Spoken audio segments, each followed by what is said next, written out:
Local school districts are gearing up for classes next month and getting their security plans in place. Manatee County School Guardians began training today. SNN Samantha Sonner stopped by this morning to learn more about the training that they'll be going through over the next few weeks, and she joins us now in studio with more. Sam? Thanks, Grant and Hallie. Manatee County School Guardians will start securing elementary schools in Manatee County on August 20th.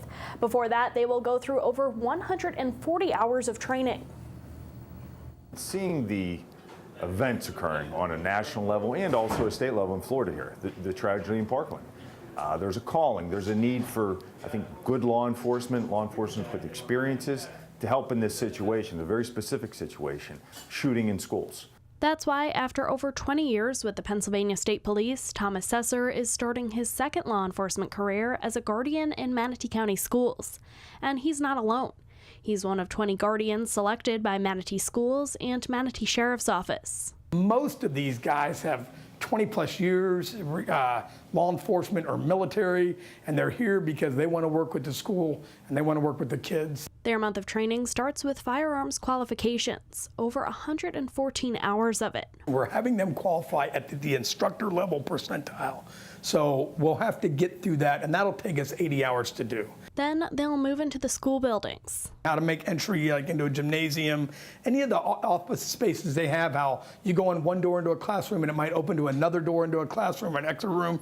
We just need to go through all that active shooter training with these students. Guardian Thomas Cessar says becoming an expert on the school building is one of his top training priorities. And it's one thing I've learned in my career. The more you train, the more you know your environment, the less apprehensive you're going to be when something does happen, to take action and know what to do. Cessar wants students and parents to focus on learning without worrying about the worst that could happen. When they show up to when they go home, they're going to be safe and secure. I have grandchildren that will be going to elementary schools here in the county, and I'm glad that these guardians will be where my grandchildren are going to be at.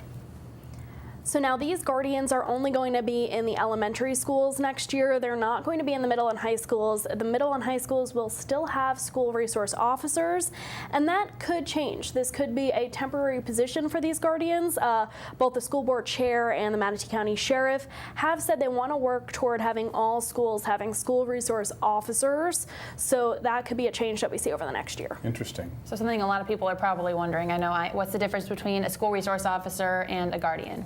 So a school resource officer is a law enforcement officer. They have the power to arrest. They go through investigation training, whereas a guardian is a security guard for the school. So they're still going through that training from the sheriff's office on active shooter scenarios and weapons training, but they don't have the power to arrest. So if something criminal does happen at the elementary schools, they'll still call in the Manatee County Sheriff's Office. For backup. Yes. Just another set of eyes to look over the kids. Doesn't sound like it could be a bad thing to have. Yeah. Yes, so that training is going to be going on for the next couple of weeks, and they'll be in the school starting on August 20th. Samantha, thank you very much for that report. All right, thanks, Grant and Hallie.